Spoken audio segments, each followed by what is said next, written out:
Okay, so now we're going to put color on top of this tip.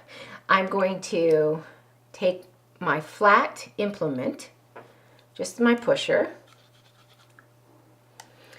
again with the nail wipe solution onto the nail wipe, and I'm just going to wipe it clean. It acts as a sterilizer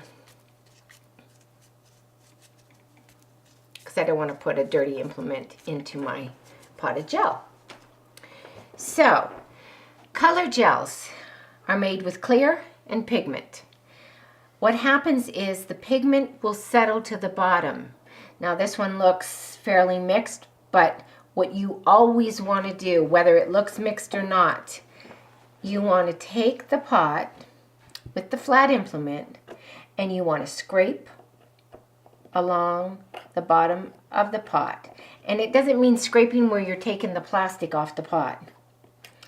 You just want to scrape where you can see the jar and move it around all the way around the pot to where you feel like you've got it all. And then you want to flip it over and fold it. And flip it over and fold it. And you want to keep doing this. Whipping it too fast will cause bubbles. You're going to get a few bubbles like this anyhow. And that's fine, because you're going to get them big enough that you can break them. Or you can bang the pot and to pop them up, bring them all to the surface. Or when you come in, if you know your client is going to be having a French manicure and you've got to mix the white, or you know that, like there's a couple bubbles, I'm just going to go in and I'm going to pop them. Just like that.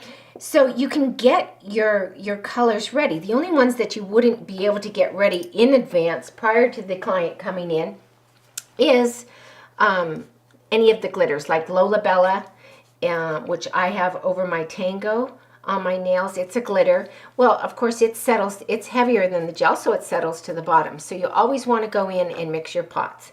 So I am going to take my filbert number 4. We do have a number 6 filbert. And for larger nails, you could really use, I like to start off because with the smaller brush with the number 4 filbert, only because people tend to want to fill up the larger brush with gel, and it's not necessary. You use very little gel. You don't have to use a lot. Now, because I had used this earlier with the clear, again, I'm going to take a nail wipe, add the nail wipe solution, and I'm going to cleanse the brush, my number filbert brush. I'm taking the clear off. Now you have to be careful if you're working near a window with the sun pouring in, or even indirect sunlight. This is a UV curing gel, and so of course sunlight or indirect sunlight will cure the gel on your brush and or the gel in the pots. So I'm going to come up with just a little bit. This is a longer nail, so I have a little bit more gel on my brush. I'm going to offload in the center of my nail, and I'm going to pull to the free edge and work my way back to the cuticle. I want to pull back on the sidewalls. And again, this layer of gel is very thin. This is the placement layer.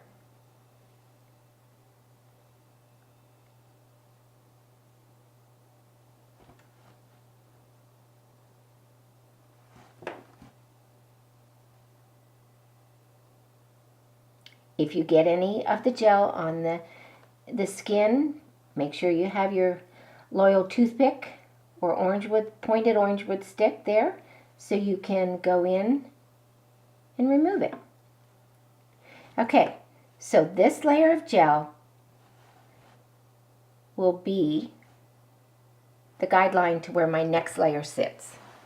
So into the pot with a lump of gel, offload in the center, pull to the free edge, working my way back to the cuticle. and a level brush. And, you know, if you like working up here, move the nail up there. If you like working down here, you know, but a level brush leaves the gel on. An angled brush like this will take gel off. So you want more of a level brush. And like I say, you know, maybe you don't hold the brush like I do, or, you know, and it all comes with your own technique, building your own technique. And you want to get in as close as you can without touching the skin. And I've got a little, right there, a little touch, so I'm going to make sure I get my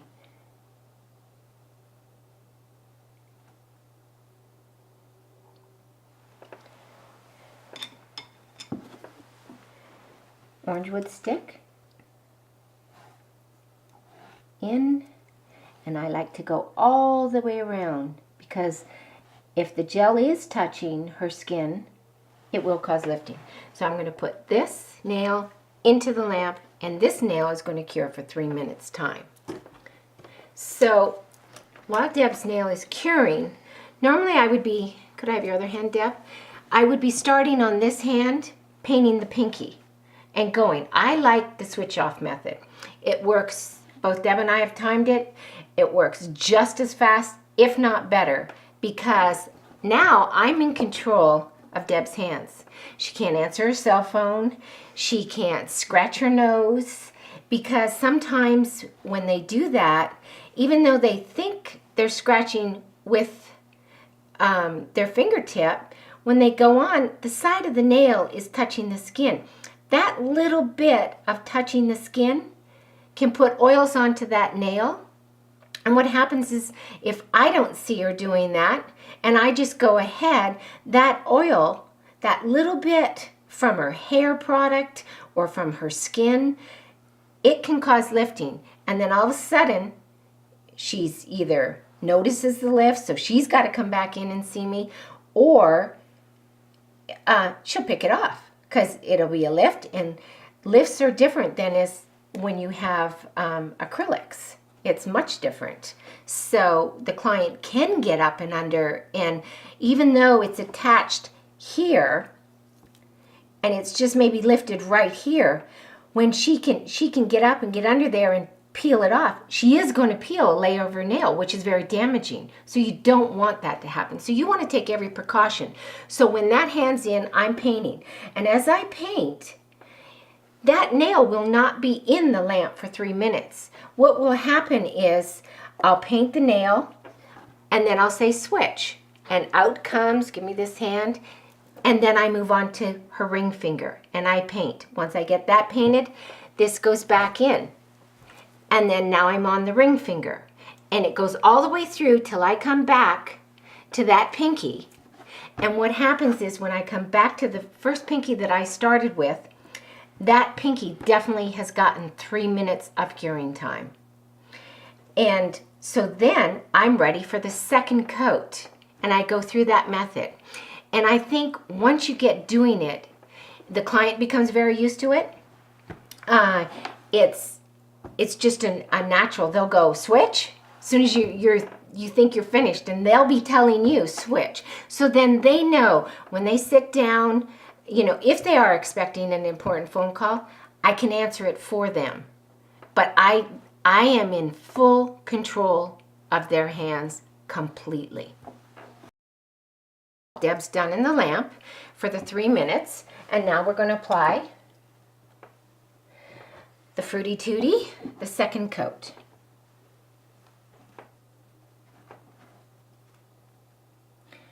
So I dip my brush in, I get another lump. I'm going to offload in the center of the nail, pull to the free edge,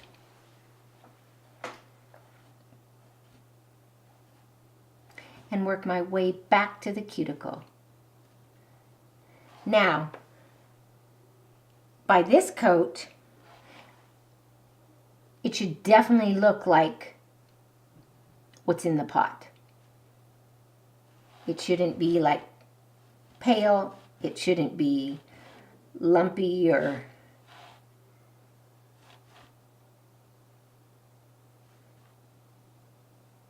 or too thick. I want to go in, and remember the gel is self-leveling, so always give it time to self-level. Now you cannot build, so if I see any dips or anything, I can't go in and fix them. I do see a fuzzy though or something. You always can blame your client for that. Never blame yourself. And then I'm just thinning out the free edge, and that's why I'm using an angle brush. I want to go in and cut because the gel is self-leveling, so it of course is going to settle down and it's going to pool right across here.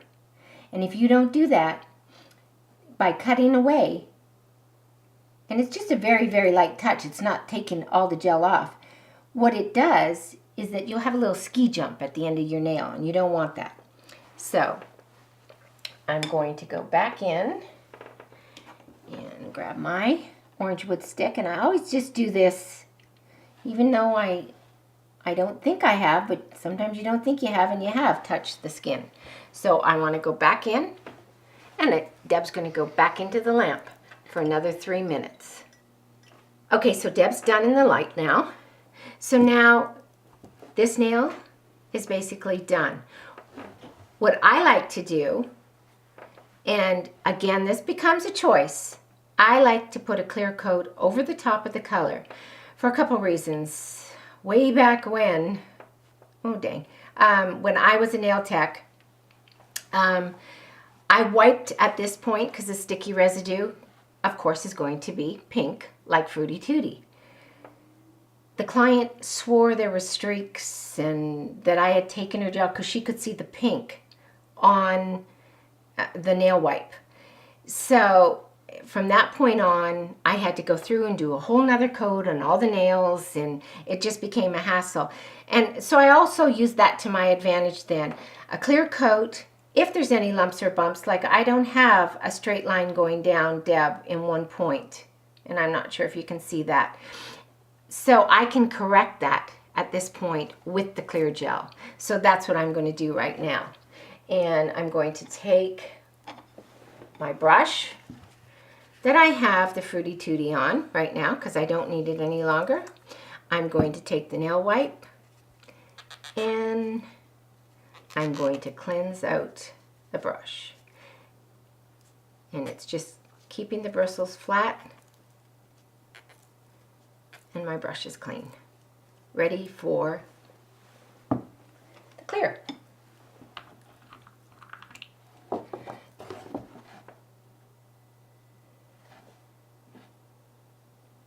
And again, it's got the sticky residue on it. So offload in the center, pull to the free edge, work my way back to the cuticle with this layer of gel.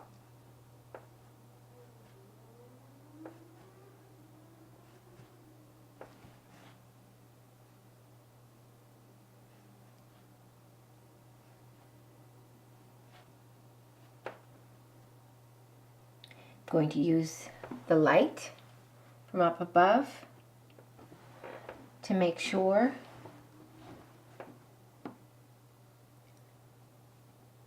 and I'm just going to, actually I'm going to show you when you have a larger dip, you kind of offload. This was Gary's little trick.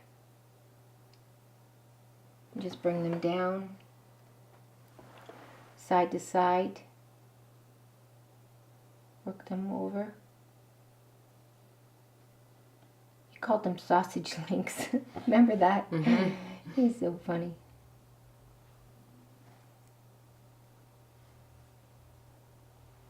Okay, nice looking. I've got straight lines.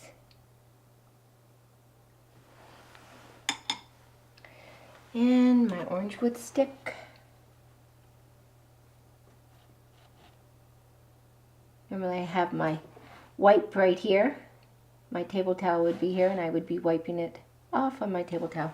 Okay, so now that's going to go into the lamp for 1 minute. Into the lamp, Deb. So now Deb is done in the lamp. We've got a nail that's done. We have to remove the sticky residue.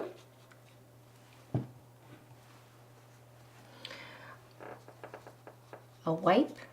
And what you want to make sure when you have like all 10 nails to wipe, make sure you're just wiping, because some clients are sensitive to, you're wiping away gel, and the gel isn't meant for the skin. So you want to make sure when you wipe and you're going on to the next nail that you're not wiping like all over, because that does have gel residue on the nail wipe. So you want to just wipe.